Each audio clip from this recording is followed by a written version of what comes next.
आध घंटा 10 मिनट कोई चैनल देख लिया, सुन लिया, ज़रूरी मसला मालूम करने की नीयत से, ताकि मेरे रोज़े ख़राब ना हो, मेरी ज़कात ख़राब ना हो, जो मसाइल रमज़ान से मुताल्लिक़ हैं वो देखने के लिए थोड़ा बहुत वक्त निकाल लिया तो गुंजाइश की बात है। बाकी घंटे चल रहे हैं, पूरे हज़रत यूसुफ़ अलैहिस्सलाम की कहानी देखी जा रही, अर्तुगरुल सीरियल देखा जा रहा, हज़रत आदम की कहानी देखी जा रही, हज़रत नूह की कश्ती देखी जा रही। ये सारे दीनी चैनल दीनी प्रोग्राम के नाम पे देखकर अपनी आखिरत बर्बाद कर रहे हैं। रमज़ान के महीने में, रमज़ान से पहले कपड़ों के ताजिर, दरख्वास्त है, कपड़े जो कुछ भी हैं अभी ख़त्म करो, या रमज़ान के महीने का वक्त मुतयन करो, ये टाइम से ये टाइम तक दुकान खुली रहेगी, फ़र्ज़ नमाज़ों के वक्त दुकान नहीं खुलेगी, मेरे सजदे गारत नहीं होंगे, मेरे रोज़े गारत नहीं होंगे, मेरी तिलावत गारत नहीं होगी। तुम्हें कपड़े पहनाना उतना ज़रूरी नहीं है जितना मुझे तिलावत ज़रूरी है, तुम्हारे घर सौदा पहुँचाना उतना ज़रूरी नहीं है जितना मुझे कुरान पढ़ना ज़रूरी है। लानत हो, तुफ हो, अफसोस हो उन दुकानदारों पर, उन ताजिरों पर, उन दर्जियों टेलरों पर जिनके अपने काम धंधे की वजह से उनके रोज़े गारत हो जाते हों, तरावी गारत हो जाती हो। शर्म आनी चाहिए कि मैं दूसरों को कपड़े पहनाने के लिए अपने रोज़े ख़तरे में डाल रहा हूँ, अपना फ़र्ज़ ख़तरे में डाल रहा हूँ। अल्लाह के नबी अलैहिस्सलाम रमज़ान में अपनी कमर, पीठ ज़मीन से नहीं लगाते थे, और मैं अपना जिस्म अपनी उस मिशन से छोड़ने तैयार नहीं हूँ, अपनी दुकान की सीट छोड़ने तैयार नहीं हूँ। घंटों घंटों जाग कर, गाने सुनकर, खवालियाँ सुनकर, नाते सुनकर, नींद ना आने की गोलियाँ खाकर आदमी काम कर रहा है। किसकी खातिर? चंद पैसों की खातिर। वो पैसे वायरस आ जाए, अल्लाह ना करे, तो एक दिन में लाख रुपए खर्च हो जाते हैं। जिस अल्लाह को नाराज़ करके पैसा कमाओगे वो पैसा बीमारियों को साथ लेकर आएगा, आफियत को साथ लेकर नहीं आएगा।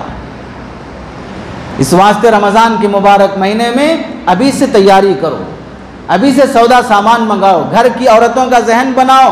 बाज़ लोग तो खाली घूमते फिरते रहते हैं, रमज़ान के महीने में इन्वेस्टमेंट करने का शौक़, तरबूज ला लो, खरबूज ला लो, फ्रूट्स ला लो, यहाँ बंडी डाल दो, यहाँ 4 बंडियाँ लगा दो, और सुबह 3 बजे से जाके मार्केट में लाके सामान डालो, उसमें सहरी गारत, शाम के वक्त बंडी सजाते रहो, वो सेट करते रहो, उसमें इफ्तारी गारत। 1 महीना थोड़ा भाग दौड़ करके बैल की तरह कमा लो, उसके बाद 11 महीने बैल की तरह खाते रहेंगे। बस इस महीने में कमाया बैल की तरह, उस महीने में खाया बैल की तरह।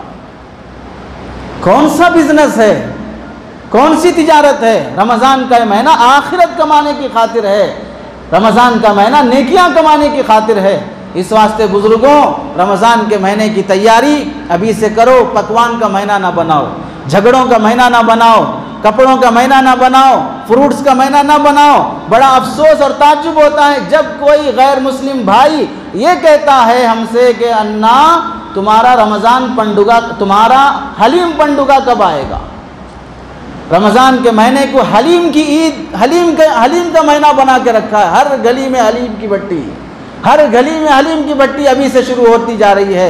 इश्तिहारात, पेपर कि हमारा शोरूम तुम्हारा इंतज़ार कर रहा है, तुम्हारा इस्तकबाल कर रहा है। रमज़ान में हमारी दुकान तुम्हें वेलकम कहती है। क्या वेलकम कहती है? फुकट में देना चाह रहे हो, फ्री में देना चाह रहे हो? ये अभी से रमज़ान की तैयारी ज़ाहिरी एतबार से कर लो। अल्लाह से तौबा करो, माफ़ी मांगो, अल्लाह को पालो। रमज़ान में अल्लाह जिसे मिल गया सारी कायनात उसे मिल जाएगी।